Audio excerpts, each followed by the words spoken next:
नाज़रीन अस्सलामु अलैकुम वरहमतुल्लाहि वबरकातुहू।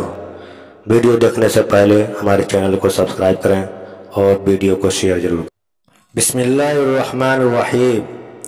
एक बार जिब्रील अलैहिस्सलाम नबी करीम सल्लल्लाहु अलैहि वसल्लम के पास आए तो मोहम्मद सल्लल्लाहु अलैहि वसल्लम ने देखा कि जिब्रील कुछ परेशान है। आपने फरमाया, जिब्रील क्या मामला है? आज मैं आपको गमज़दा देख रहा हूँ। जिब्रील अलैहिस्सलाम ने अर्ज़ की, ऐ महबूब, आज मैं अल्लाह पाक के हुक्म से जहन्नम का नज़ारा करके आया हूँ। उसको देखने से मुझ पे गम के आसार नमूदार हुए हैं। नबी करीम सल्लल्लाहु अलैहि वसल्लम ने फरमाया, जिब्रील मुझे भी जहन्नम के हालात बताओ।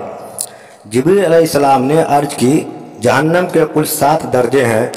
उनमें से जो सबसे नीचे वाला दर्जा है, अल्लाह उसमें मुनाफिकों को रखेगा। उससे ऊपर वाले 6ठे दर्जे में अल्लाह ताला मुश्रिक लोगों को डालेंगे। उससे ऊपर 5वें दर्जे में अल्लाह सूरज और चाँद की परस्तिश करने वालों को डालेंगे। चौथे दर्जे में अल्लाह पाक आतिश परस्त लोगों को डालेंगे। तीसरे दर्जे में अल्लाह पाक यहूद को डालेंगे। दूसरे दर्जे में अल्लाह ताला ईसाइयों को डालेंगे। ये कहकर जिब्रील अलैहिस्सलाम खामोश हो गए। तो नबी करीम सल्लल्लाहु अलैहि वसल्लम ने पूछा, जिब्रील आप खामोश क्यों हो गए? मुझे बताओ कि पहले दर्जा में कौन होगा? जिब्रील अलैहिस्सलाम ने अर्ज किया, ए अल्लाह के रसूल, पहले दर्जा में अल्लाह पाक आपके उम्मत के गुनाहगारों को डालेंगे। जब नबी करीम सल्लल्लाहु अलैहि वसल्लम ने सुना कि मेरी उम्मत को भी जहन्नम में डाला जाएगा तो आप बेहद गमगीन हुए और आपने अल्लाह के हुजूर दुआएं करना शुरू की।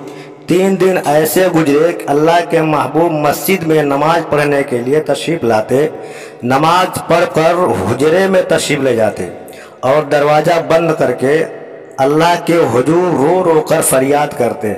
सहाबा हैरान थे। नबी करीम सल्लल्लाहु अलैहि वसल्लम पे यह कैसी कैफियत तारी हुई है? मस्जिद से हुजरे जाते हैं, घर भी तशरीफ़ लेकर नहीं जा रहे हैं। जब तीसरा दिन हुआ तो सैयदना अबू बकर रज़ियल्लाहु अन्हु से रहा नहीं गया। वो दरवाजे पे आए, दस्तक दी और सलाम किया, लेकिन सलाम का जवाब नहीं आया। आप रोते हुए सैयदना उमर के पास आए और फरमाया कि मैंने सलाम किया लेकिन सलाम का जवाब न पाया, लिहाजा आप जाएं, आपको हो सकता है सलाम का जवाब मिल जाए। आप गए तो आपने 3 बार सलाम किया लेकिन जवाब न आया। हज़रत उमर रज़ियल्लाहु अन्हु ने सलमान फ़ारसी को भेजा लेकिन फिर भी सलाम का जवाब न आया। सलमान फ़ारसी ने वाक़े का तज़किरा है अली रज़ियल्लाहु अन्हु से किया। उन्होंने सोचा कि जब इतने अजीम शख्सियात को सलाम जवाब न मिला तो मुझे भी खुद नहीं जाना चाहिए, बल्कि मुझे उनकी नूर नज़र बेटी फ़ातिमा को अंदर भेजनी चाहिए। लिहाजा आपने फ़ातिमा रज़ियल्लाहु अन्हा को सब अहवाल बता दिया। आप हुजरे के दरवाजे पर आईं। अब्बा जान अस्सलामु अलैकुम। बेटी की आवाज़ सुनकर महबूबे कायनात उठे, दरवाज़ा खोला और सलाम का जवाब दिया। अब्बा जान, आप पर क्या कैफियत है कि 3 दिन से आप यहाँ तशरीफ़ फरमा है? नबी करीम सल्लल्लाहु अलैहि वसल्लम ने फरमाया कि जिब्रील ने मुझे आगाह किया है कि मेरी उम्मत भी जहन्नम में जाएगी। फ़ातिमा बेटी, मुझे अपने उम्मत के गुनहगारों का गम खाया जा रहा है और मेरे अपने मालिक से दुआएं कर रहा हूँ कि अल्लाह उनको माफ़ कर और जहन्नम से बरी कर। ये कहकर आप फिर सजदे में चले गए और रोना शुरू किया।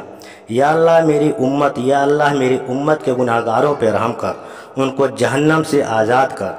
कि इतने में हुक्म आ गया, ऐ मेरे महबूब, गम ना कर, मैं तुमको इतना अता कर दूंगा कि आप राज़ी हो जाओगे।